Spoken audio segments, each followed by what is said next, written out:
In the ancient world, many kings ruled cities. Some ruled kingdoms. A few, as we have seen, ruled empires.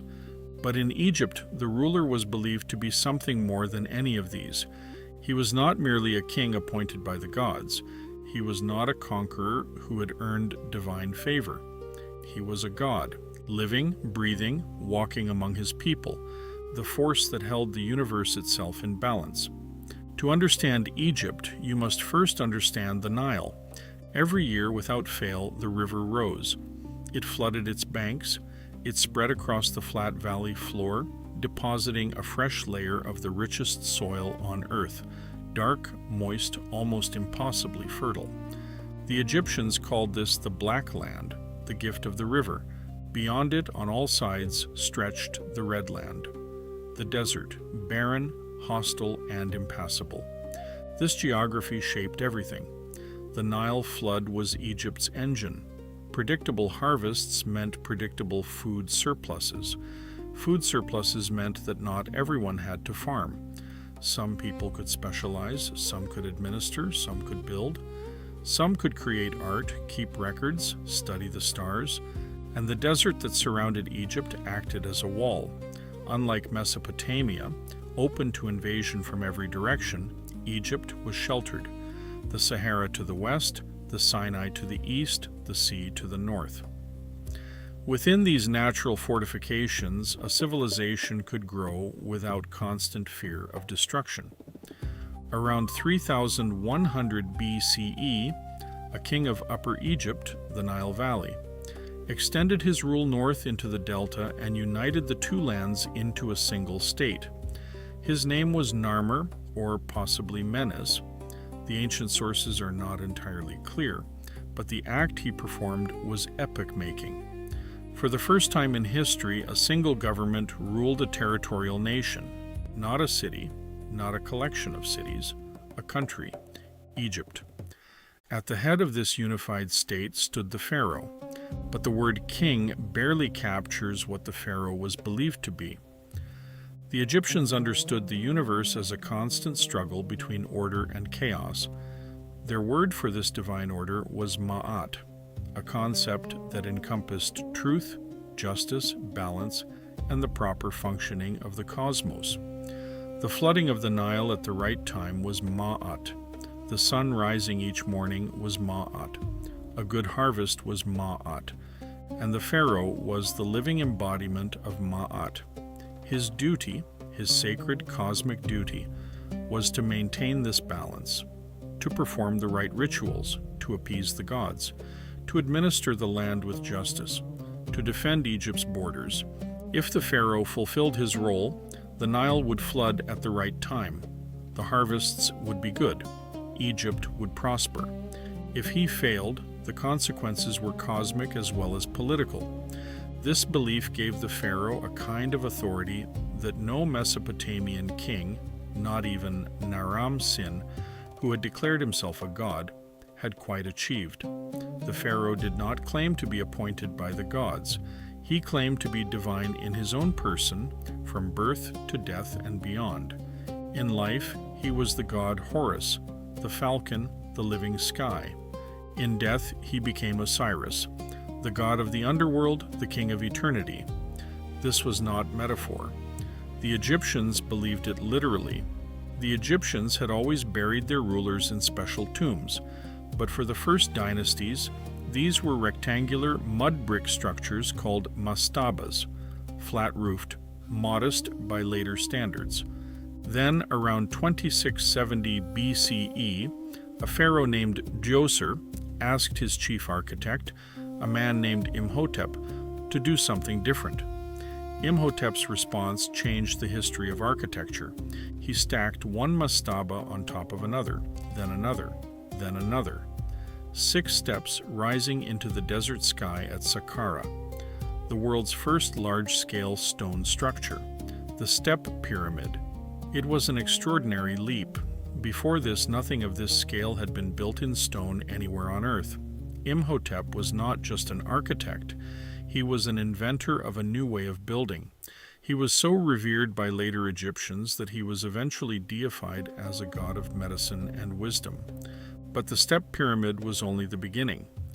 A generation later, the pharaoh Sneferu, father of the builder of the Great Pyramid, attempted something more ambitious, a pyramid with smooth, angled sides.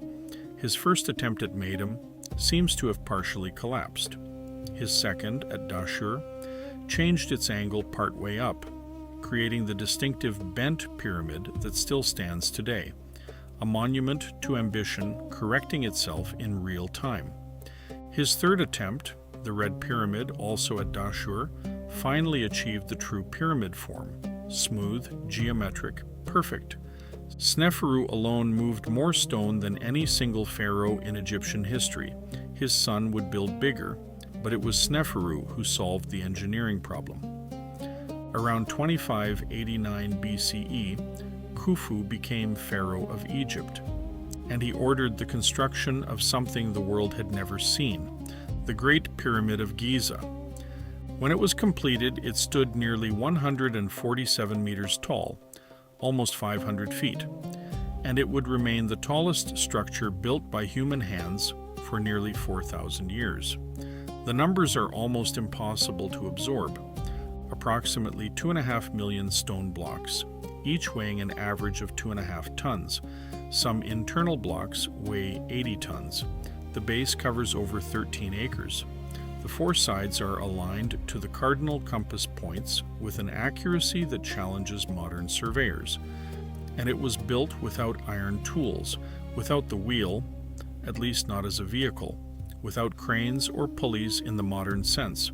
The Egyptians used copper chisels, wooden sledges, water lubrication, organized ramps, and above all, in extraordinary administrative and logistical skill.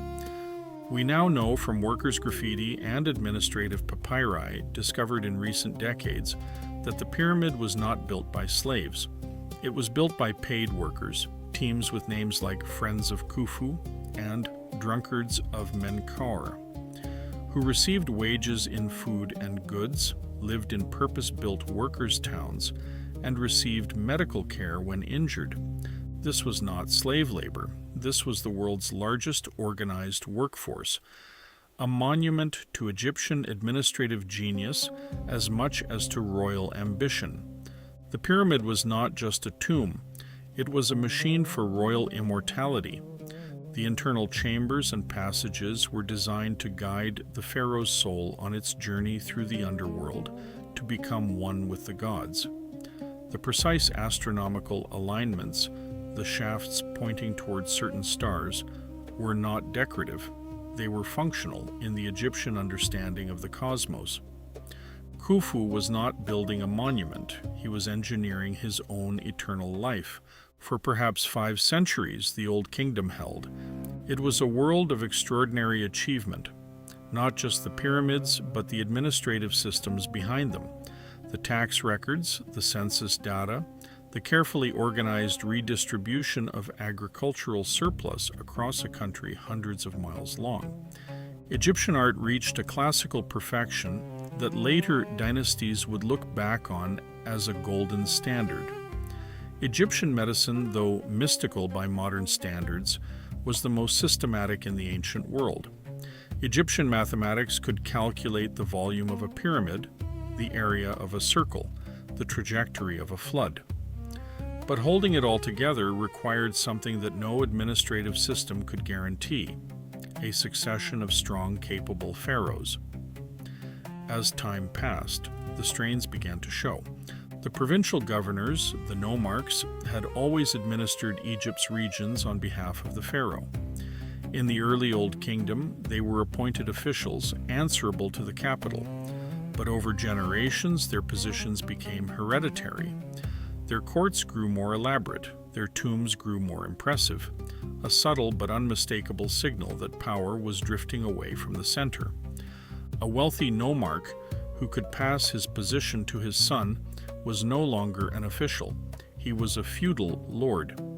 At the same time, the sheer cost of pyramid building had drained the royal treasury. Vast estates had been granted to temples and to the families of officials in exchange for their service. Over generations, these grants could not be revoked. The pharaoh's direct control over land and wealth slowly contracted.